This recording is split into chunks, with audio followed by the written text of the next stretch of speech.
The magic നോവലിലേക്ക് ഏവർക്കും സ്വാഗതം. സുധാകർ മംഗളോദയത്തിൻ്റെ അമ്മ വീട് പാർട്ട് 16. ഈ നോവൽ നിങ്ങൾക്ക് ഇഷ്ടമാകുന്നുണ്ടെങ്കിൽ സബ്സ്ക്രൈബ് ചെയ്യാതാണ് നിങ്ങളിത് കാണുന്നതെങ്കിൽ പ്ലീസ് ഒന്ന് ലൈക്ക് ചെയ്ത് ഷെയർ ചെയ്ത് സബ്സ്ക്രൈബ് ചെയ്ത് ഹൈപ്പും കൂടി ഒന്ന് ചെയ്യണേ. വയസ്സായവർക്ക് ദൈവത്തെയും സ്വന്തം കുട്ടികളെയുമല്ലാതെ ആരെയാ മോളെ ഓർക്കാനുള്ളത്? ഒരു കാര്യസാധ്യത്തിനുമല്ലാതെ ആളുകളെ സ്നേഹിക്കണത് വയസ്സുകാലത്താണെന്നാ അച്ചമ്മയ്ക്ക് തോന്നണത്. അവസാന വാചകത്തിന് ഉണ്ണിയിൽ നിന്നും എന്തെങ്കിലും ഒരു പ്രതികരണം ഉണ്ടാകുമെന്ന് ടീച്ചർ പ്രതീക്ഷിച്ചു. പക്ഷെ കണ്ണുകൾ പൂട്ടി കൈകൾ കൂപ്പിപ്പിടിച്ചുറങ്ങും പോലെ നിശ്ചലയിരിക്കുകയായിരുന്നു പ്രശാന്ത്. ലയം വർത്താനം അവസാനിപ്പിച്ചിരുന്നു. തിരുവനന്തപുരത്ത് പൂരത്തിന് പോന്ന ശേഷം ചിറ്റിലശ്ശേരിയെ താൻ ഏതാണ്ട് മറന്നു കളഞ്ഞതായി ടീച്ചർക്ക് തോന്നി. അതുകൊണ്ട് തന്നെ ആ ഗ്രാമത്തെ, അവിടുത്തെ 8 കെട്ടിനെ ഇടനെഞ്ചിലേക്ക് എടുത്തു വെച്ചു അവർ. വളപ്പ് വിലയ്ക്ക് വാങ്ങിയവർ 8 കെട്ട് പൊളിച്ചു കളഞ്ഞിരിക്കുമോ എന്നൊരു ഭീതിയും ടീച്ചറെ ബാധിച്ചു. എങ്ങനെ തൻ്റെ ഇല്ലത്തിനു മുമ്പിൽ താനെത്തും? അവിടെ ഒരു തരിശായിട്ടെങ്കിലോ, അല്ലെങ്കിൽ അവിടെ മറ്റൊരു കെട്ടിടം ഉയർന്നിട്ടുണ്ടെങ്കിലോ എങ്ങനെ താങ്ങും അത്? അമ്മേ, പ്രശാന്ത് തട്ടി വിളിച്ചപ്പോഴാണ് ടീച്ചർ ഞെട്ടിപ്പിടഞ്ഞെണി ഉണർന്നത്. താൻ ഉറങ്ങുകയായിരുന്നോ അതോ ആലോചിച്ച് കിടക്കുകയായിരുന്നോ എന്ന് അവർക്ക് മനസ്സിലായില്ല. ഇരുവശത്തേക്കും കണ്ണുകൾ തിരിച്ചപ്പോൾ കുട്ടികൾ 2 പേരും ഗാഠനിദ്രയിലാണെന്ന് മനസ്സിലായി. തിരക്കിട്ടൊന്ന് കുളിക്കാനുള്ള നേരമേ ഉള്ളമ്മേ, പ്രശാന്ത് അറിയിച്ചു. നിർബന്ധം ഉണ്ടെങ്കിൽ മതി ഈ തണുപ്പത്ത് കുളിക്കണത്. നിർബന്ധമാ. കുട്ടികൾ ഉണർത്താതെ തന്നെ പൊതിഞ്ഞിരുന്ന അവരുടെ കൈകൾ എടുത്ത് കിടക്കയിൽ വെച്ചു ടീച്ചർ ശ്രദ്ധാപൂർവ്വം എഴുന്നേറ്റു. അച്ചമ്മേ, പെട്ടെന്ന് യദുവിൻ്റെ വിളി കേട്ടു. ഞെട്ടലോടെ ടീച്ചർ തിരിഞ്ഞു നോക്കി. ഉറക്കത്തിലായിരുന്നു അവൻ. പക്ഷേ ആ മുഖത്ത് വല്ലാത്തൊരു സങ്കടം നിഴലിച്ചിരുന്നു. നിറമിഴികളോടെ ടീച്ചർ മകൻ്റെ നേർക്ക് തിരിഞ്ഞു. സാരയില്ല അമ്മേ, പ്രശാന്ത് പുഞ്ചിരിച്ചു. ഉറക്കത്തിൽ പോലും നമ്മുടെ കുട്ടൻ്റെ മനസ്സിൽ അമ്മയാ. അതോർത്ത് സന്തോഷിക്കുകയല്ലേ വേണ്ടത്. ഞാനില്ലാതായാലും അമ്മയ്ക്ക് അവനുണ്ടാകും. ടീച്ചറുടെ മുഖത്ത് ഒരാളൽ പ്രകടമായി. എന്താ എൻ്റെ ഉണ്ണി നീ പറയണത്? നീ ഇല്ലാതായാലോ? എന്നിട്ട് എന്തിനാ കുട്ടി അമ്മ ജീവനോടിരിക്കണത്? അത്രയ്ക്ക് മഹാപാപിയാണോ ഞാൻ? അങ്ങനെയൊന്നും ഉദ്ദേശിച്ച് പറഞ്ഞതല്ലമ്മേ. അവൻ്റെ സ്നേഹത്തെ ഞാനൊന്ന് പ്രകീർത്തിച്ചെന്നേ ഉള്ളൂ. അമ്മ വേഗം കുളിച്ച് റെഡി ആയിക്കോളൂ. ഞാൻ ചെന്ന് പ്രേമനെ വിളിക്കാട്ടെ. ഇല്ല ഏച്ചാ, നമ്മുടെ ഷെഡ്യൂൾ ആകെ തെറ്റും. പ്രശാന്ത് പുറത്തേക്ക് പോയി. പ്രേമന് തണുപ്പിൽ കുളി ബുദ്ധിമുട്ടായിരുന്നു. വെളുപ്പിനെ കുളിച്ച് ശീലമുണ്ട്. പക്ഷെ കുളിച്ചാലുടൻ എനിക്ക് അമ്പലത്തിൽ പോകണം. 2 മണിക്ക്. ഇപ്പം ഏത് അമ്പലമാണ് തുറന്നിരിക്കുക? നീ കുളിക്കണമെന്ന് എനിക്ക് ഒരു നിർബന്ധമില്ല പ്രേമേന്ദ്ര. ചിറ്റിലശ്ശേരിയിൽ ചെന്ന് നീ കുളിച്ചാൽ മതി. പ്രശാന്ത് മുഖം തിരിച്ചു. അതല്ല, കുട്ടൻ പിണങ്ങി. ഞാൻ കുളിച്ചേക്കാം. കുളിയും പല്ലുതേപ്പും കാലുമേ ധന്വന്തരം തടവലും എല്ലാം കൂടി തോനെ നേരം എടുക്കും. അതാ ഞാൻ മടിച്ചതേ. കാലുമേ ധന്വന്തരം തടവലോ? പ്രശാന്ത് കണ്ണുമിഴിച്ചു. അത്രയ്ക്ക് വയസ്സായോ നിനക്ക്? വയസ്സായിട്ടാണോ എൻ്റെ കുട്ടാ? നമ്മൾ ആരോഗ്യം നോക്കണ്ടേ? തന്നെ പോലെ കാറിലൊന്നും അല്ല എൻ്റെ യാത്ര. ഉദ്യോഗസ്ഥനുമല്ല ഞാൻ. വെളുപ്പിനെ 5-ന് എണീറ്റാ രാത്രി 9 മണി വരെ എല്ലും മുറിയെ പണിയാ. കല്യാണം കഴിഞ്ഞതോടെ ഇത്തിരി ഇളവുണ്ട്. മതി വർത്താനം, വേഗം റെഡിയായി വാ. അപ്പോൾ കുളിക്കണ്ട? ഞാൻ കുളിക്കാത്തതിൽ അസ്കിതയൊന്നും ഇല്ലല്ലോ തനിക്ക്? ഒരസ്കിതയില്ല. ബാഗും എടുത്തൊന്ന് വന്നാ മതി. അവർ മുറിയിലെത്തിയപ്പോൾ കുളി കഴിഞ്ഞ് സുമംഗല ടീച്ചർ പഞ്ചലോഹ കൃഷ്ണ വിഗ്രഹത്തിൽ നമസ്കരിക്കുകയായിരുന്നു. കുട്ടികൾ ഉറങ്ങിക്കിടക്കുമ്പം എങ്ങനെയാ ഉണ്ണി അമ്മ ഇവിടെ നിന്ന് ഇറങ്ങിപ്പോവുക? നമസ്കരിച്ച് എഴുന്നേറ്റ് അവർ മകനോട് തിരക്കി. ഉണരുമ്പോൾ അവർ സങ്കടപ്പെട്ടാലോ? ഉറക്കത്തിൽ ഉണർത്താതെ പോയിക്കോളൂന്നല്ലേ ഏതോ അമ്മയോട് പറഞ്ഞിരിക്കുന്നത്? അതെ, ചാലും കുട്ടികൾ സങ്കടപ്പെട്ട് കരഞ്ഞാൽ അവരെ ആശ്വസിപ്പിക്കാൻ പോലും ആരും അരികിലില്ലല്ലോ. ഉണ്ണി ഇവിടെ ഉണ്ടായിരുന്നെങ്കിൽ കുഴപ്പമില്ലായിരുന്നു. അപ്പോൾ ഞാൻ വരണ്ടെന്ന് അമ്മ പറയണത്? എന്നല്ല. എങ്കിലേ ഈ കുട്ടികളെ പ്രസവിച്ച സ്ത്രീ തൊട്ടുമുകളിലത്തെ നിലയിലുണ്ട്. ഉണരുമ്പോൾ സങ്കടം വന്നാൽ അവർ അങ്ങോട്ട് പോയിക്കോളും. ഇല്ലെങ്കിൽ ഈ കുട്ടികളുടെ സന്തോഷത്തിന് വേണ്ടിയെങ്കിലും അമ്മ ഇവിടുന്ന് പോകാതിരിക്കുക. എങ്കിൽ പിന്നെ എന്നെ ഇങ്ങോട്ട് വിളിച്ചു വരുത്തിയത് എന്തിനാ കുട്ടാ? സങ്കടത്തിൽ പ്രേമൻ പ്രശാന്തിനെ നോക്കി. മെനിഞ്ഞാന്ന് കല്യാണം കഴിഞ്ഞവനാ ഞാൻ. നാളെ 4-ാം നാൾ പെൺവീട്ടിലെത്തേണ്ടതാ. തങ്കലിയിലെ ഒരു മണ്ടി ആയതുകൊണ്ട് മറ്റന്നാൾ പോകാമെന്ന് പറയാനിരിക്കുക ഞാൻ. ഒരു കാര്യത്തിനും അല്ലെങ്കിൽ തിരക്കിട്ട് എന്നെ വരുത്തേണ്ട കാര്യം ഉണ്ടായിരുന്നോ? ടീച്ചർ ഇവിടെ ഉള്ളപ്പോൾ കുട്ടം വിളിച്ച എനിക്ക് വരാതെയും പറ്റില്ല. അടുത്ത വണ്ടിക്ക് പുറപ്പെടുമെന്ന് അച്ഛൻ്റെ കൽപ്പനയും. പ്രേമം മണ്ടനായതുകൊണ്ട് ആർക്കും അങ്ങോട്ടും ഇങ്ങോട്ടും വലിക്കാലോ. അങ്ങനെയല്ല മോനെ. ടീച്ചർ അയാളുടെ ചുമലിൽ തഴുകി. നിന്റെ ഒപ്പം ഞാനും വരണുണ്ട്. ആ തീരുമാനത്തിന് ഒരു മാറ്റവും ഇല്ല. കുട്ടികൾ ഇവിടെ തനിച്ച് കിടന്നുറങ്ങുന്നത് കൊണ്ട് ശ്രുതിയോടൊന്ന് പറഞ്ഞിട്ട് പോവാന്നാണ് ഞാൻ ഉദ്ദേശിച്ചത്. 2 മണി സമയത്ത് ഉറക്കത്തിൽ നിന്ന് വിളിച്ചുണർത്തിയ ഇഷ്ടമാവണ തരമൊന്നും അല്ലമ്മേ ഈ ശ്രുതി. ഉറക്കത്തിൽ നിന്ന് വിളിച്ചുണർത്തിയതിന് ഡിവോഴ്സ് ഭീഷണി മുഴക്കിയവളാ. അതും വേളി കഴിഞ്ഞ് ഒരാണ്ട് തികയും മുമ്പ്. അമ്മ ഇവിടെ എത്തണത് വരെ ഇടയ്ക്കിടെ ആ ഭീഷണിയെ നേരിട്ടവനാ ഞാൻ. ഉവ്വോ, പ്രേമൻ മൂക്കിൽ വിരൽ ചേർത്തു. അങ്ങനെയൊക്കെ പറയുകയുണ്ടായിട്ടുണ്ടോ? അതും ഒരു ഡോക്ടർ. എങ്കിൽ എൻ്റെ തങ്കയെ കണ്ട് പഠിക്കട്ടെ ഈ ശ്രുതി. പ്രേമേട്ടന് വേണ്ടി ചാവാൻ കൂടി തയ്യാറാണെന്നാ അവൾ പറയുക. വെറും ഒരു തയ്യക്കാരിയാ തങ്കലീല. എന്നാലും ഇങ്ങനെ സ്നേഹമുള്ളൊരു പെണ്ണുണ്ടാവില്ല ഈ ലോകത്ത് വേറെ. ശ്രുതിയും സ്നേഹമുള്ള കുട്ടി തന്നെയാ പ്രേമ, ടീച്ചർ തിരുത്തി. ശുണ്ടി വരുമ്പോൾ ഈ ഉണ്ണി ഓരോന്നൊക്കെ പറയണമെന്നേ ഉള്ളൂ. അത്രേ ഉള്ളോ? കള്ളക്കണ്ണാൽ പ്രേമൻ പ്രശാന്തിനെ നോക്കി. ഇപ്പോഴാ എനിക്ക് സമാധാനമായത്. സമാധാനിക്കണ്ട, മണി 2:15. പ്രശാന്ത് വാച്ച് കാണിച്ചു. എങ്കിൽ ഞാൻ ഏലമ്മയോടെങ്കിലും ഒന്ന് പറഞ്ഞിട്ട് വരാം. ഉറങ്ങുന്ന കുട്ടികളെ തനിച്ചാക്കി പോണത് ശരിയല്ലുണ്ണി. ടീച്ചർ പോയി ഏലമ്മയെ കൂട്ടി വന്നു. കുട്ടികളെ പിരിയാൻ അവർക്ക് പിന്നെയും വിഷമമായി. ആ അരികിലെത്തിയതും ടീച്ചർ പറഞ്ഞു, ഉറങ്ങുമ്പോൾ ഉമ്മ കൊടുക്കുന്നത് ശരിയല്ല. യാത്ര പറയാനും പറ്റില്ല. ഈശ്വരാ, എൻ്റെ തങ്കക്കുടങ്ങളെ കാത്തോണേ. കൃഷ്ണ വിഗ്രഹത്തിൽ നോക്കി അവർ കൈകൾ കൂപ്പി. ടീച്ചർ എന്നാത്തിനാ സങ്കടപ്പെടണത്? ഏലാമ്മ ചോദിച്ചു. 1 മാസം കഴിഞ്ഞിങ്ങ് വരത്തില്ലേ? അതെ, ടീച്ചർ തലയാട്ടി. 1 മാസം കഴിയുമ്പോൾ ഞാനിങ്ങ് വരും. അതുമാത്രമല്ല, ഒരാഴ്ച കഴിഞ്ഞുള്ള ശനിയാഴ്ച ഇവരെയും കൊണ്ട് ഞാനും അങ്ങോട്ട് വരും. പിറ്റേന്ന് ഞായറാഴ്ച ഞങ്ങൾ തിരിച്ചു പോരും. പിന്നെന്തിനാ ഈ സങ്കടം? പ്രശാന്ത് അമ്മയുടെ ചുമലിൽ കൈയിട്ടു. എന്നിട്ട് തിരിഞ്ഞു തിരിഞ്ഞു നോക്കിക്കൊണ്ടാണ് ടീച്ചർ പുറത്തേക്ക് കടന്നത്. പൂമുഖ വാതിലെത്തിയതും പ്രേമൻ തിരക്കി. വാതിലകത്തുനിന്ന് പൂട്ടാൻ ആ വേലക്കാരിയോട് പറയണ്ടേ കുട്ടാ? പൂട്ടാതെ പോയാൽ മണി 2:30 ആയുള്ളൂ. വല്ല കള്ളന്മാരും കയറിയാലോ? കള്ളന്മാർ കയറാതിരിക്കാൻ പുറത്ത് സെക്യൂരിറ്റി ഉണ്ട് പ്രേമ, പ്രശാന്ത് അറിയിച്ചു. ഒപ്പം പുറത്തുനിന്ന് ഞാൻ പൂട്ടുന്നുമുണ്ട്. പാൻസിൻ്റെ പോക്കറ്റിൽ നിന്നൊരു കീ എടുത്ത് അയാൾ വാതിൽ പൂട്ടി. പുറത്തുനിന്ന് പൂട്ടിയാൽ അകത്തുള്ളവർ എങ്ങനെ പുറത്തിറങ്ങും കുട്ടാ? കണ്ണും വായും തുറന്നപടി പ്രേമൻ പ്രശാന്തിനെ നോക്കി. മുഖവാതിലിൻ്റെ ഡ്യൂപ്ലിക്കേറ്റ് കീ അകത്തുള്ള എല്ലാവരുടെയും കൈവശമുണ്ട് പ്രേമ. പ്രേമൻ അത്ഭുതത്തോടെ തലയാട്ടി. കാറിൽ കയറും മുമ്പ് ടീച്ചർ ഒന്ന് തിരിഞ്ഞു നോക്കി. ചിറ്റിലശ്ശേരിയിൽ നിന്ന് പോരുന്നതിലും വ്യസനമുണ്ടായിരുന്നു ആ ഉള്ളിൽ. അന്നൊപ്പം തൻ്റെ ഉണ്ണി ഉണ്ടായിരുന്നു. ഇന്നുണ്ണി പാതി ദൂരം കഴിഞ്ഞ് മടങ്ങിപ്പോരും. പിന്നീടുള്ള യാത്രയിൽ സുമംഗല എന്ന വൃദ്ധ തനിച്ചായിരിക്കും. കണ്ണുകൾ എരിഞ്ഞപ്പോൾ ടീച്ചർ പോളകളടച്ചു. അപ്പോഴാണ് അമ്മേ എന്ന കരച്ചിൽ. മിഴികൾ തുറന്നപ്പോൾ മുന്നിൽ ശ്രുതിയുണ്ട്. മോൾ ഉറങ്ങിയില്ലേ? കണ്ണു തുടച്ചിട്ട് ടീച്ചർ തിരക്കി. എനിക്കിനി ഉറങ്ങാനാവില്ലമ്മേ. ഞാൻ കാരണമല്ലേ അമ്മ ഈ വീട് വിട്ടു പോണത്? അല്ല, സത്യമായോ അല്ല. ടീച്ചർ മുഖം ചലിപ്പിച്ചു. പ്രശാന്തുമായി ഞാൻ ഒന്നിക്കാൻ അമ്മ ഇവിടുന്ന് ഇല്ലാതിരിക്കണതാ നല്ലതെന്ന് പറഞ്ഞില്ലേ? അതെൻ്റെ പ്രതീക്ഷയാ. 2 പേരും തനിച്ചാവുമ്പോൾ നിങ്ങൾക്കിടയിലെ അകലം കുറയുമെന്ന്. മതിയമ്മേ, പ്രശാന്ത് അറിയിച്ചു. സമയം 3 ആവുന്നു. ഇനി വൈകിയാൽ എറണാകുളത്തെത്താൻ നമ്മൾ വൈകും. ഞാൻ തിരിച്ചെത്താനും. അതോടെ സ്വിച്ച് ഓഫ് ചെയ്തതുപോലെ ടീച്ചറുടെ വർത്തമാനം നിലച്ചു. ശ്രുതിയെ നോക്കി അവർ സാവധാനം കൈവീശി. ആ ഭാഗത്തെ ഗ്ലാസ് ഉയർത്തുകയും ചെയ്തു പ്രേമൻ. അവർ 2 പേരും പിന്നിലിരുന്നു. പ്രേമം വന്നപ്പം മുതൽ ചിറ്റിലശ്ശേരിയിലെ ഓരോരുത്തരുടെയും വിശേഷങ്ങൾ അറിയണമെന്ന് ആഗ്രഹിക്കുകയായിരുന്നു ടീച്ചർ. ശീലാവതിയുടെ, സാരമതിയുടെ, ചടയൻ്റെ, തൻ്റെ പൈക്കളായ നന്ദിനിയുടെയും യശോദയുടെയും. ആകെ അറിഞ്ഞത് പ്രേമചന്ദ്രൻ്റെ കല്യാണക്കാര്യം മാത്രമാണ്. വേണുമേനോനും കുടുംബത്തിനും തരക്കേടുകളൊന്നും ഇല്ലെന്ന് മനസ്സിലാക്കിയിരുന്നു. ആ 8 കെട്ടിൽ നിന്നിറങ്ങിയപ്പോൾ മറന്നു കളഞ്ഞവയാണ് അധികവും. ഏറ്റവും പ്രധാനം വർഷങ്ങളായി താൻ പാർത്ത ഇല്ലമാണ്. അതിപ്പോഴും ആ വളപ്പിനുള്ളിലുണ്ടോ എന്നറിയാനായിരുന്നു ആ ഉത്കണ്ഠ. ചോദിക്കാനായി ടീച്ചർ മെല്ലെ പ്രേമേന്ദ്രൻ്റെ നേർക്ക് തിരിഞ്ഞു. തൻ്റെ വശത്തെ ഗ്ലാസ്സിലേക്ക് തലചായ്ച്ച് നല്ല ഉറക്കം ആരംഭിച്ചിരുന്നു പ്രേമൻ. ഉറങ്ങിയോ കുട്ടി? ശബ്ദം വളരെ താഴ്ത്തി ടീച്ചർ അന്വേഷിച്ചു. പ്രേമനിൽ നിന്ന് ഒരനക്കവും ഉണ്ടായില്ല. കുട്ടിക്കാലം തൊട്ടേ അവർ ഒരു ഉറക്കഭ്രാന്തനാന്നുള്ള കാര്യം അവർ ഓർത്തു.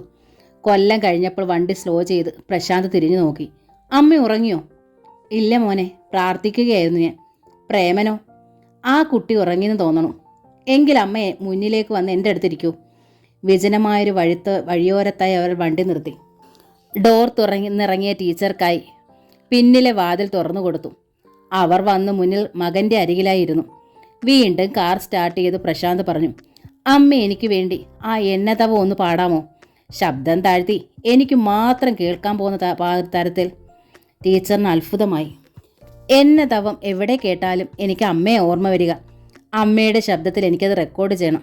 തൻ്റെ മൊബൈൽ ക്യാമറ ഓണാക്കി പ്രശാന്ത് അമ്മയുടെ കയ്യിൽ കൊടുത്തു. ടീച്ചർ പാടി. എന്നെ പോലൊരു മോശം മകനുണ്ടാവാൻ വേണ്ടി എൻ്റെ അമ്മ എന്തിനാ തപസ് ചെയ്തത്? പ്രശാന്ത് ചോദിച്ചു. മോനെ, ടീച്ചർ കരഞ്ഞു. പുതിയ അഹന്ത കാട്ടിയപ്പോഴൊക്കെ നീ അവളെ സഹിച്ചു. ഒടുവിൽ അവൾ തെറ്റ് തിരുത്താൻ തുടങ്ങിയപ്പോൾ കഴിഞ്ഞതിനെല്ലാം നീ കണക്ക് പറയിക്കുകയാണ്. അതാ തെറ്റ്. അവൾ തിരുത്താൻ തുടങ്ങിയെന്ന് എനിക്ക് വിശ്വസിക്കാനാവണില്ലമ്മേ. വണ്ടി എവിടെത്തി? ഉറക്കത്തിൽ നിന്ന് ഉണർന്ന് പ്രേമൻ പിന്നിൽ നിന്ന് തിരക്കി.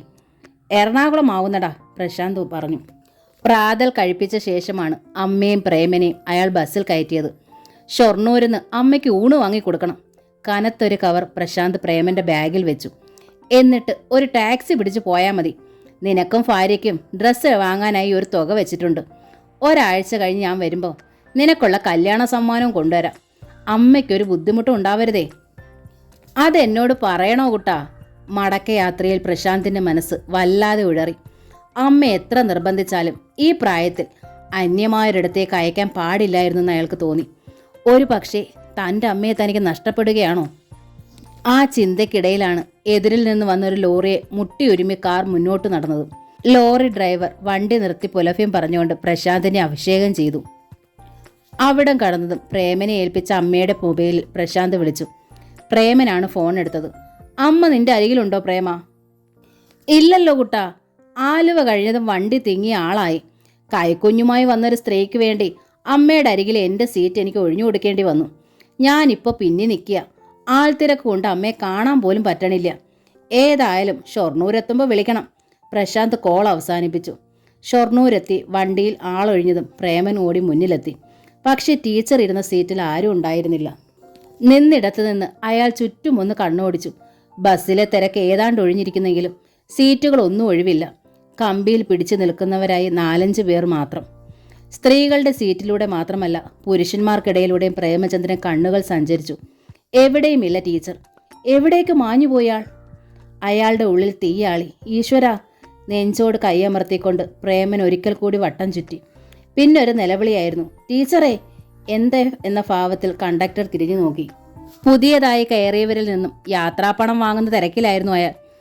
ആ സീറ്റിലിരിക്കുന്ന വയസ്സായ അമ്മ എവിടെ പോയി കണ്ടക്ടർ സാറേ? കരയും പോലെയാണ് പ്രേമൻ തിരക്കിയത്. സീറ്റ് മാറിയിരിക്കുന്നുണ്ടോന്നൊന്ന് നോക്ക് ചങ്ങാതി. കണ്ടക്ടർ സ്വന്തം ജോലിയിലേക്ക് തന്നെ മടങ്ങി. ഇല്ല, ഈ ബസ്സിനകത്തില്ല. പ്രേമൻ ശരിക്കും കരയുകയായിരുന്നു. അതോടെ കണ്ടക്ടർ വീണ്ടും അയാളുടെ നേർക്ക് തിരിഞ്ഞു.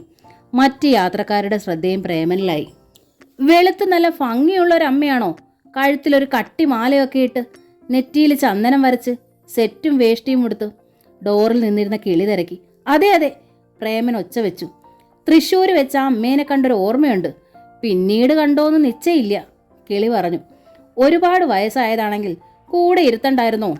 സ്ഥലം തെറ്റി ഇറങ്ങിപ്പോയോന്ന് ആർക്കറിയാം? കണ്ടക്ടർ കൈമലർത്തി. കൂടെ ഇരുന്നതാ സാറേ. പ്രേമൻ കണ്ണു തുടച്ചു. തിരക്കിനിടയിൽ കൈക്കുഞ്ഞുമായൊരു സ്ത്രീ വന്നപ്പോൾ സാറ് തന്നെയാ എന്നോട് മാറിക്കൊടുക്കാൻ പറഞ്ഞത്. സ്ത്രീകളുടെ സീറ്റിലല്ലേ ഇയാൾ ഇരുന്നിരുന്നത്? അപ്പോൾ മാറിക്കൊടുക്കാൻ പറഞ്ഞ തെറ്റായോ? ആകട്ടെ, എങ്ങടാ ടിക്കറ്റ് എടുത്തിരിക്കണത്? ഷൊർണൂർക്ക്. ആഹാ, കണ്ടക്ടർ ഷോഫം വന്നു. എടോ, ഇത് ഷൊർണൂരാണ്. ഇയാളെക്കാൾ കാല ബോധം ഉള്ളത് കൊണ്ട് മറ്റ് യാത്രക്കാർക്കൊപ്പം ആ അമ്മയും ബസ്സിൽ നിന്ന് ഇറങ്ങി പോയിട്ടുണ്ടാവും. ഇയാളെ കാണാതെ പുറത്ത് കാത്തു നിൽക്കുന്നുണ്ടായിരിക്കൂടോ? ഇല്ല, ഞാൻ വന്ന് വിളിക്കാതെ ടീച്ചർ ഇറങ്ങൂല. എൻ്റെ പൊന്നു കൂട്ടുകാരാ, കണ്ടക്ടർ തൊഴുതു. 1/2 മണിക്കൂറായി ഇയാൾ ഇതിനകത്ത് കിടന്ന് തത്തി കളിക്കണം. ഒന്ന് ഇറങ്ങി തരുന്നേ. എന്നിട്ട് ആ അമ്മ വെളിയിലുണ്ടോയെന്ന് നോക്ക്. ഞങ്ങൾക്ക് വണ്ടി വിടണം. എങ്കിൽ ഞാനൊന്ന് ഇറങ്ങി നോക്കിയിട്ട് വരാം. പ്രേമൻ തിടുക്കത്തിൽ പുറത്തേക്കിറങ്ങി. നിങ്ങൾ വണ്ടി വിടരുത്. പ്രേമൻ പുറത്ത് കടന്നതും കിളി ബെല്ലടിച്ചു. എന്നിട്ട് കണ്ടക്ടറെ നോക്കി കണ്ണിറക്കി. 5 പൈസേൻ്റെ കുറവുണ്ടോ ചങ്ങായിക്ക്? വണ്ടി വിടുമ്പോൾ ചുറ്റും കണ്ണോടിച്ചുകൊണ്ട് പ്രേമൻ വിളിച്ചു. ടീച്ചറേ! വിളി കേട്ട് അപരിചിതരായ 1-2 പേർ തിരിഞ്ഞു നോക്കിയത് മാത്രം. സുമംഗല ടീച്ചറെ എങ്ങും കാണാനുണ്ടായിരുന്നില്ല. ആ കിളിച്ചിറക്കം പറഞ്ഞതുപോലെ ടീച്ചർ തൃശ്ശൂരെങ്ങാണ് ഇറങ്ങിപ്പോയി കാണുമോ? പ്രേമൻ സ്വയം ചോദിച്ചു. ഞാൻ ഇനി എന്ത് ചെയ്യും എൻ്റെ കൃഷ്ണ? എന്നെ എന്തിനാ ഇങ്ങനെ കളിപ്പിക്കണത്? പ്രേമൻ ഒരു പാവമായതുകൊണ്ടാണോ? ഞാൻ ഈ വഴിയിൽ കിടന്ന് ചാവുമല്ലോ. ടീച്ചറെ കാണാതെ ഞാൻ എങ്ങനെ വീട്ടിൽ പോകും? മുതിർന്ന ഒരു ചെറുപ്പക്കാരൻ ഇങ്ങനെ എണ്ണിപ്പിറക്കി കരയുന്നത് കണ്ട് യാത്രക്കാർ പലരും കണ്ണിമയ്ക്കാതെ നോക്കി. കൂട്ടത്തിൽ വിദ്യാസമ്പന്നന് തോന്നുന്ന സുമുഖനായൊരു യുവാവ് പ്രേമനോട് തിരക്കി. എന്താ പ്രശ്നം? ആവുന്നത്ര ചുരുക്കിയും തിടുക്കപ്പെട്ടും പ്രേമൻ തൻ്റെ അവസ്ഥ വ്യക്തമാക്കി. ടീച്ചറെ കൂടാതെ എനിക്ക് വീട്ടിലേക്ക് പോവാൻ പറ്റില്ല. തിരുവനന്തപുരത്തിനും പോവാൻ പറ്റില്ല. രണ്ടിടത്തേക്കും വിവരം അറിയിക്കാനും എനിക്ക് ധൈര്യമില്ല സാറേ. കുറ്റം എൻ്റേതാ, ഞാനൊരു മണ്ടനായിപ്പോയി.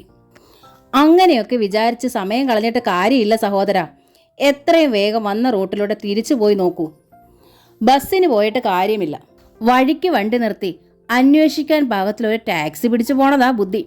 കയ്യിൽ പൈസ ഇല്ലെങ്കിൽ എത്രയും പെട്ടെന്ന് ആ അമ്മയുടെ മകനെ അറിയിക്കൂ. തൃശ്ശൂർ വരെ എത്തിയിട്ടും അമ്മയെ കാണുന്നില്ലെങ്കിൽ പിന്നെ ഒട്ടും വൈകാതെ പോലീസിൽ അറിയിച്ചോളൂ. പോലീസിലോ? പ്രേമന് പേടിയായി. എന്തിനാ പേടിക്കണത്? ഇത്തരം സന്ദർഭങ്ങളിൽ നമ്മളെ സഹായിക്കാൻ വേണ്ടിയാ പോലീസ് ഡിപ്പാർട്ട്മെന്റ്, അല്ലാതെ മനുഷ്യനെ പേടിപ്പിക്കാനല്ല. ധൈര്യമായി പൊയ്ക്കോളൂ. ആ ചുമലിൽ തട്ടിക്കൊടുത്തു യുവാവ്. സാറ് കൂടിയൊന്ന് എൻ്റെ കൂടെ വരുമോ? പ്രേമൻ കെഞ്ചി. പേടി കാരണം എൻ്റെ ദേഹം വിറയ്ക്കുകയാണേ. ടീച്ചറെ കണ്ടു കിട്ടിയില്ലെങ്കിൽ ഞാൻ വല്ല റെയിൽവേ ട്രാക്കിലും ചാടിച്ചാവും. അങ്ങനെയൊന്നും ചിന്തിക്കരുത്. അതിൻ്റെ ഒന്നും ആവശ്യം വരില്ല. പ്രേമചന്ദ്രൻ ആ അമ്മയെ കണ്ടെത്തും. ആട്ടെ, കയ്യിൽ പണമുണ്ടോ? ഉണ്ട്, അതിനൊരു കുറവുമില്ല. പ്രേമൻ ശുദ്ധനായൊരു നാട്ടിൻപുറത്തുകാരനാണെന്ന് മനസ്സിലായതും യുവാവിന് സഹതാപവും താല്പര്യവുമായി. എങ്കിൽ ധൈര്യമായ ടാക്സി സ്റ്റാൻഡിലേക്ക് നടന്നോളൂ. വേഗം ഒരു വണ്ടി പിടിച്ച് തൃശ്ശൂർ വിട്. യാത്രയിൽ അമ്മയുടെ മകനെ അറിയിക്കാനും മറക്കരുത്.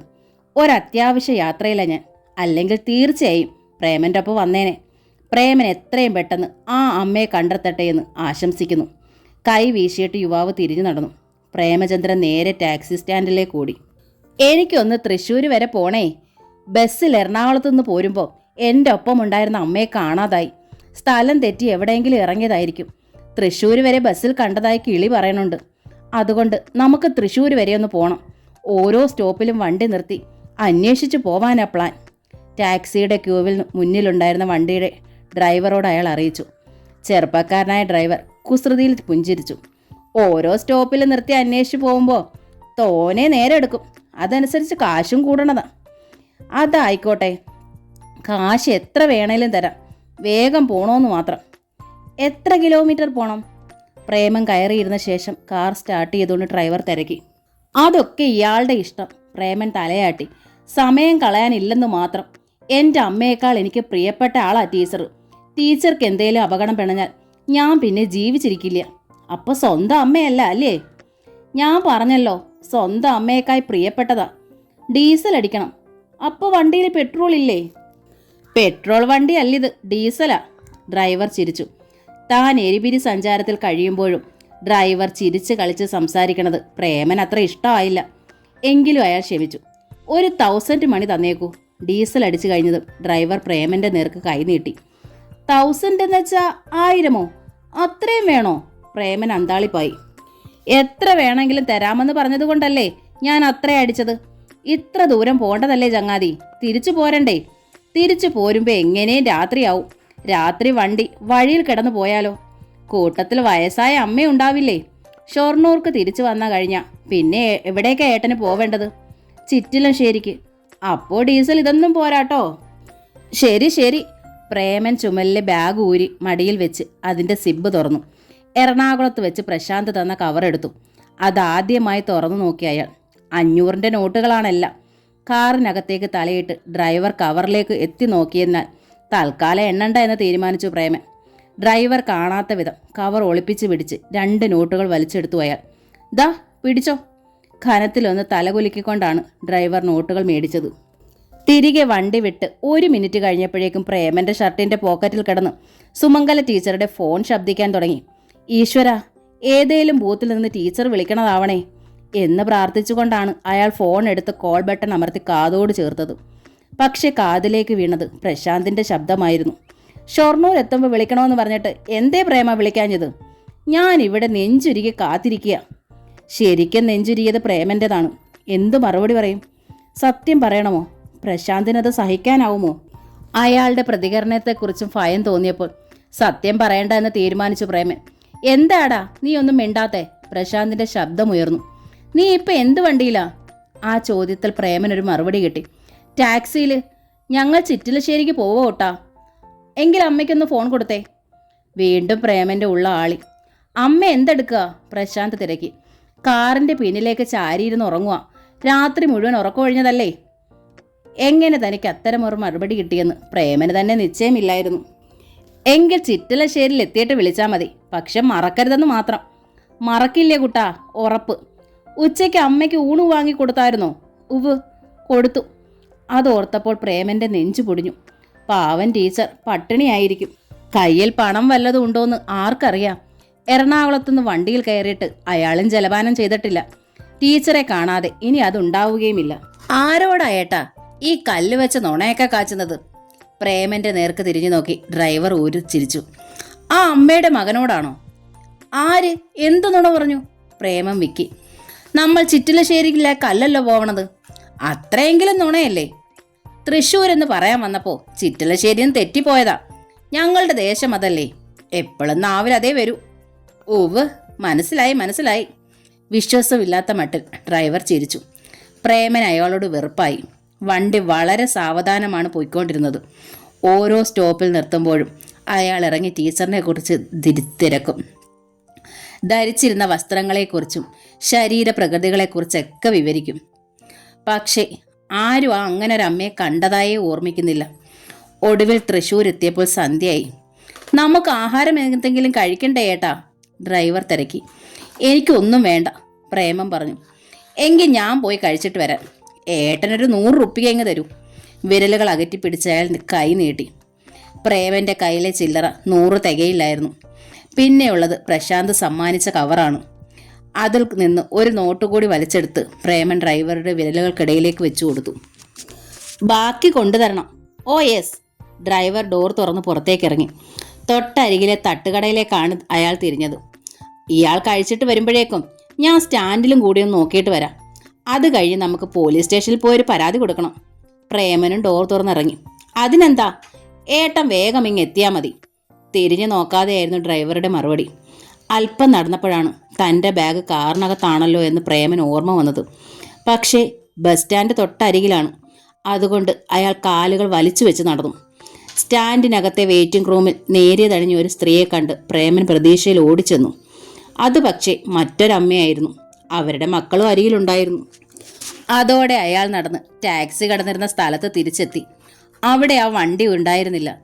ആ ഭാഗം മൊത്തം പ്രേമൻ ഓടി നടന്നു തിരഞ്ഞു. വണ്ടി കണ്ടെത്താനേ കഴിഞ്ഞില്ല. അതിൻ്റെ നമ്പറോ ഡ്രൈവറുടെ പേരോ ഒന്നും അയാൾക്ക് അറിയത്തില്ലായിരുന്നു. പൊട്ടിക്കരഞ്ഞു പോയി പ്രേമൻ. കാര്യം എന്തെന്ന് തിരക്കിയവർ വിവരമറിഞ്ഞതും തിരിഞ്ഞു നടന്നു. പോക്കറ്റിൽ കുറച്ച് ചില്ലറയും സുമംഗല ടീച്ചറുടെ മൊബൈൽ ഫോണുമുണ്ട്. പ്രശാന്തിനെ വിളിക്കാൻ അയാൾക്ക് ഭയമായിരുന്നു. അപ്പോഴും ആശിച്ചു മിന്നുകെട്ടിയ പെൺകുട്ടി വീട്ടിൽ കാത്തിരിക്കുന്നു. വിശ്വസിച്ച് കൂടെ പോന്ന ആ അമ്മയ്ക്ക് എന്ത് സംഭവിച്ചെന്ന് പോലും അറിയില്ല. കാര്യമറിഞ്ഞാൽ പ്രശാന്ത് തന്നെ തച്ചു കൊല്ലും.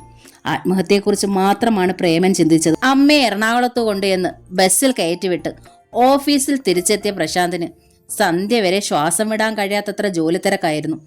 എങ്കിലും പോക്കറ്റിലെ മൊബൈൽ ശബ്ദിക്കുന്നുണ്ടോ എന്ന് അയാൾ ശ്രദ്ധിച്ചിരുന്നു. ചിറ്റലശ്ശേരിയിലെത്തിയാലും 6-7 മാസത്തെ വേർപിരിയലിന് ശേഷമുള്ള പുനഃസമാഗമമായതിനാൽ കുറച്ച് സമയത്തൊക്കെ കൂടി അമ്മ തിരക്കിലാവുമെന്ന് പ്രശാന്ത് ഊഹിച്ചു. അത് കഴിഞ്ഞേ തന്നെ വിളിക്കാൻ കഴിയുള്ളൂ. സന്ധ്യ കഴിഞ്ഞ് അയാൾ ശ്രുതിലയത്തിലെത്തിയാൽ ഇപ്പോൾ പതിവില്ലാതെ സിറ്റ് ഔട്ടിൽ ദാമോദരൻ നമ്പൂതിരിപ്പാടുണ്ടായിരുന്നു. ഒപ്പം ഒരു വിസിറ്ററും.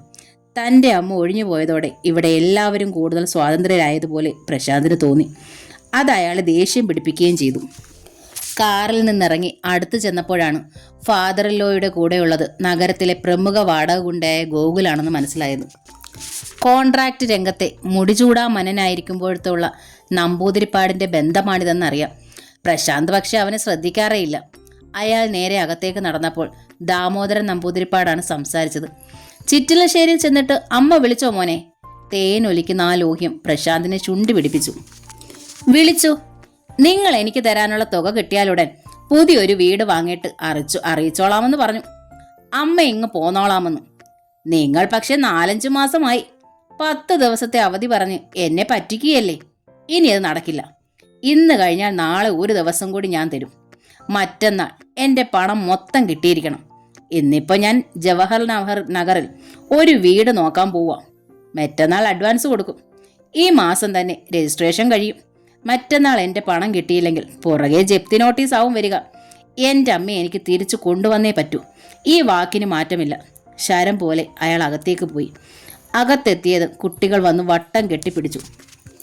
2 പേരും ഇരുന്ന് പഠിക്ക്. കുളിച്ചിട്ട് അച്ഛയ്ക്കൊന്ന് പുറത്തു പോകണം. തിരിച്ചു വന്നിട്ട് നമുക്ക് ഒരുമിച്ച് ഭക്ഷണം കഴിക്കാം. ഹോട്ടലിൽ നിന്ന് പാഴ്സലാണോ അച്ഛേ? ലേ തിരക്കി. അല്ലാതെ നമുക്കിവിടെ ഭക്ഷണം ഉണ്ടാക്കി തരാൻ ആരുമില്ലല്ലോ. ടോയ്ലറ്റിൽ കയറി പ്രശാന്ത് വാതിലടച്ചു. 10 മിനിറ്റ് കഴിഞ്ഞ് അയാൾ വേഷം മാറി പുറത്തു വന്നപ്പോൾ സിറ്റ് ഔട്ട് ശൂന്യം. കാറിൽ കടന്നിരുന്ന് സ്റ്റാർട്ട് ചെയ്യാൻ നോക്കുമ്പോൾ വണ്ടി അനങ്ങുന്നതേയില്ല.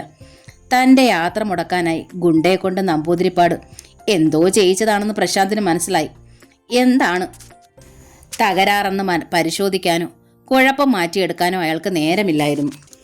പോർച്ചിൻ്റെ ഒരു കോണിൽ വെച്ചിരുന്ന പഴയ ബൈക്കെടുത്ത് പ്രശാന്ത് സ്റ്റാർട്ട് ചെയ്ത് പുറത്തേക്ക് ഓടിച്ചു പോയി.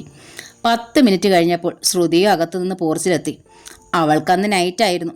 കാറിൽ കടന്നിരുന്നത് മൊബൈലിൽ സിസ്റ്റർ അജിതയുടെ കോളെത്തി. ഡോക്ടർ ഉടനെ വരില്ലേ? ഞാൻ ദാ വന്നു കഴിഞ്ഞു. എന്താ അജിതേ? റൂം നമ്പർ 44-ലെ ആ യുവതിക്ക് പെയിൻ തുടങ്ങി. ഡോക്ടർ വരാതെ ലേബർ റൂമിൽ കയറില്ലെന്ന് അവൾക്ക് വാശി. പഴയ പോലല്ല. ഡോക്ടർ ശ്രുതിയെ മതി ഇപ്പോൾ നമ്മുടെ മുഴുവൻ പേഷ്യൻസിനും. അതനുസരിച്ച് മറ്റ് ഡോക്ടേഴ്സിന്റെ അസൂയയും പെരുത്തിരിക്കണു കേട്ടോ. അതൊന്നുമില്ല അജിത, ഞാൻ ദാ വന്നു കഴിഞ്ഞു. ശ്രുതി കാർ ഗേറ്റ് കടത്തി. അതോടെ മഴയും തുടങ്ങി. മെയിൻ റോഡിലൂടെ 5 മിനിറ്റ് നീങ്ങിയപ്പോഴാണ് കോരിച്ചൊരിയുന്ന മഴയിൽ അവൾ ഞെട്ടിക്കുന്നൊരു കാഴ്ച കണ്ടത്. റോഡിൽ ഒരു ബൈക്ക് ആക്സിഡന്റ്. ഒരു ചെറുപ്പക്കാരൻ മഴയിലും ചോരയിലും മുങ്ങി റോഡിൽ കമിഴ്ന്നു കിടക്കുകയാണ്. ഇരുവശത്തും പായുന്ന ഒറ്റ വാഹനവും നിർത്തുന്നില്ല. ശ്രുതിക്ക് പ്രശാന്തിനെ ഓർമ്മ വന്നു. ഒരിക്കൽ ഇതേ റോഡിൽ ഒരു സ്ത്രീ ചോരയിൽ കുളിച്ച് കിടന്നിരുന്നത് കണ്ട് അവഗണിച്ച് കടന്നുപോയപ്പോൾ ആ മുഖത്ത് പ്രകടമായ രോഷവും നാവിൽ നിന്ന് മുതിർന്ന വാക്കുകളും. പെട്ടെന്ന് അവൾ റോഡിന്റെ അരികോട് ചേർന്ന് കാർ നിർത്തി. റോഡിൽ കിടന്നിരുന്ന ചെറുപ്പക്കാരന്റെ അരികിലെത്തി. അയാളുടെ നനഞ്ഞു കുതിർന്ന ദേഹം വാരി പിടിച്ചുയർത്തി. അപ്പോഴാണ് ശ്രുതി ആ മുഖം കണ്ടത്. തനിക്ക് ഈ ഭൂമിയിൽ ഏറ്റവും പ്രിയപ്പെട്ട മുഖം. പ്രശാന്ത്! ശ്രുതി നിയന്ത്രണം വിട്ടു കരഞ്ഞു. ചോരയും പരുക്കുകളും മൃതദേഹങ്ങളും കണ്ടാൽ പതറുന്നവളല്ല അവൾ. പക്ഷേ ഇപ്പോൾ ശ്രുതി ഒരു ഡോക്ടർ അല്ലാതായിരിക്കുന്നു. പ്രശാന്ത്! അവൾ വീണ്ടും വിളിച്ചു. കണ്ണുകൾ തുറന്നിട്ടുണ്ടെങ്കിലും അയാൾ ആ വിളി കേൾക്കുന്നേയില്ലെന്ന് ശ്രുതിക്ക് മനസ്സിലായി. തീർത്തും അബോധാവസ്ഥയിലായിരുന്നു പ്രശാന്ത്. ആ ശരീരത്തിൽ ജീവൻ അവശേഷിക്കുന്നുണ്ടോ എന്ന് പോലും അവൾക്ക് സംശയമായി. അതിപ്പോൾ എങ്ങനെയായാലും ഒരു നിമിഷം പോലും പാഴാക്കാനാവില്ലെന്നും ശ്രുതിക്ക് ബോധ്യമായി. ചീറിത്തൂവുന്ന മഴയിലൂടെ ഇരുവശത്തേക്കും വണ്ടികൾ ഇരുമ്പി പായുന്നുണ്ട്. ചിലതല്പം വേഗം കുറയ്ക്കുന്നെങ്കിലും ഒരെണ്ണം പോലും നിർത്തുന്നില്ല. ഇത് ക്രൂരതയല്ല, സ്വാർത്ഥതയാണ്. മറ്റുള്ളവർക്ക് വേണ്ടി പാഴാക്കി കളയാൻ ഈ ഭൂമിയിൽ ആർക്ക് സമയമില്ല. ഒരു ജീവൻ രക്ഷിക്കാൻ വേണ്ടി ആയാൽ പോലും പുലിവാല് പിടിക്കാൻ ആരും തയ്യാറുമല്ല. ഒരിക്കൽ താനും ഇങ്ങനെയായിരുന്നു. തൻ്റേതും നിന്ദ്യവും ക്രൂരവുമായൊരു ജന്മമായിരുന്നു. സ്ലോ ചെയ്തു പോകുന്ന വണ്ടികൾക്ക് നേരെ സഹായം തേടി ഒരു കൈ ഉയർത്തിപ്പിടിച്ച് മറു കൈയാൽ പ്രശാന്തിന്റെ ശിരസ് നെഞ്ചോടമർത്തി ആ ചോരയൊലിക്കുന്ന ദേഹം തൻ്റെ കാറിനടുത്തേക്ക് വലിച്ചുകൊണ്ടുപോയി ശ്രുതി. ഒരു വിധത്തിലാണ് പിൻവാതിൽ തുറന്ന് അവൾ ആ ശരീരം പിൻസീറ്റിലേക്ക് തള്ളിക്കയറ്റിയത്. തനിക്ക് ഈ ഭൂമിയിൽ ഏറ്റവും വിലപ്പെട്ട ആ ജീവൻ ചോർന്നു പോയിരിക്കുമോ എന്ന ഭയം പോലും ശ്രുതിയുടെ നെഞ്ചു പൊടിയുന്നുണ്ടായിരുന്നു. പ്രശാന്തിന്റെ കാലുകൾ ഒതുക്കി വെച്ച് ഡോർ വലിച്ചടച്ച് ലോക്ക് ചെയ്ത ശേഷം അവൾ തിടുക്കത്തിൽ ഡ്രൈവിംഗ് സീറ്റിൽ കടന്നിരുന്നു. പിന്നെ കോരിച്ചൊരിയുന്ന മഴയിലൂടെ വണ്ടി പറത്തിവിടുകയായിരുന്നു. ഹോസ്പിറ്റലിനടുത്തെത്തിയതും ശ്രുതി തങ്ങളുടെ MD ആയ ഡോക്ടർ സോളമൻ ജോസഫിനെ വിളിച്ച് വിവരം പറഞ്ഞു. ഡോക്ടർ ഒട്ടും പരിഭ്രമിക്കേണ്ട, സോളമൻ ജോസഫ് അറിയിച്ചു. താങ്കളുടെ കാർ പോർച്ചിലെത്തുമ്പോഴേക്കും ഞങ്ങളിവിടെ ഡോക്ടേഴ്സിന്റെ ഒരു ടീം തിയേറ്റർ അടക്കം ഫുള്ളി റെഡിയായിരിക്കും. ഡോക്ടർക്ക് പ്രാർത്ഥിക്കേണ്ട ചുമതല മാത്രമേ ഉണ്ടാവൂ. ദൈവം ഒപ്പമുണ്ടെങ്കിൽ ഡോക്ടറുടെ ഹസ്ബൻഡിനെ ഞങ്ങൾ സുഖപ്പെടുത്തി തിരിച്ചു തന്നിരിക്കും. ബൈ ദ ബൈ, ഹസ്ബൻഡിന്റെ ബ്ലഡ് ഗ്രൂപ്പ്? ശ്രുതി ആ ബ്ലഡ് ഗ്രൂപ്പ് അറിയിച്ചു. സോളമൻ ജോസഫ് കോൾ കട്ട് ചെയ്തു. ശ്രുതിയുടെ കാർ ഹോസ്പിറ്റലിന്റെ പോർച്ചിലെത്തുമ്പോൾ സഹപ്രവർത്തകരുടെ ഒരു ബറ്റാലിയൻ ഉണ്ടായിരുന്നു മുന്നിൽ. 4 അറ്റൻഡേഴ്സ് സ്ട്രക്ചറുമായി ഓടി അരികിലെത്തി. മിന്നലിന്റെ വേഗതയിലാണ് അവർ കാറിന്റെ പിൻസീറ്റിൽ തുറന്നു പ്രശാന്തിനെ എടുത്ത് സ്ട്രക്ചറിൽ കിടത്തി ലിഫ്റ്റിന് നേർക്ക് പറന്നത്. ശ്രുതിയെ ആശ്വസിപ്പിക്കാനായി ഡോക്ടർ ഷേർലി സോളമനും സിസ്റ്റർ അജിതയും അരികിലെത്തി. ശ്രുതി ഹസ്ബൻഡിനോടൊപ്പം ഉണ്ടാവണം, ഡോക്ടർ ഷേർലി അറിയിച്ചു. താങ്കൾ അറ്റൻഡ് ചെയ്യേണ്ട ഡെലിവറി കേസ് ഡോക്ടർ നീതയ്ക്ക് കൈമാറിയിട്ടുണ്ട്. വേണ്ട ഡോക്ടർ, ശ്രുതി പറഞ്ഞു. അതല്പം കോംപ്ലിക്കേറ്റഡ് കേസാണ്. നീത സ്വന്തം നിസ്സഹായത എൻ്റെ അടുത്ത് പറഞ്ഞിരുന്നതുമാണ്. അതുകൊണ്ടാ ഞാനിപ്പോൾ ഓടിപ്പിടഞ്ഞു വന്നതും. ഇല്ലെങ്കിൽ എനിക്കെൻ്റെ പ്രശാന്തിനെ ഹോസ്പിറ്റലിൽ എത്തിക്കാനും കഴിയില്ലായിരുന്നു. സോ ഞാൻ തന്നെ ഈ കേസ് അറ്റൻഡ് ചെയ്തോളാം. എൻ്റെ പ്രശാന്തിനെ ഞാൻ ദൈവത്തിൻ്റെ കൈകളിൽ ഏൽപ്പിക്കുക. തിയേറ്ററിൽ ഞാൻ വെറുതെ ദൃക്സാക്ഷിയായി നിന്നിട്ട് കാര്യമില്ലല്ലോ. മേഡത്തിൻ്റെ ഹസ്ബൻഡിൽ എനിക്ക് നല്ല വിശ്വാസമുണ്ട്. പക്ഷേ അദ്ദേഹം എന്നോടൊരു ഫേവർ കാട്ടണമെന്ന് ഒന്ന് പറയണേ. എന്ത് ഫേവറാണ് ശ്രുതി? പറഞ്ഞോളൂ.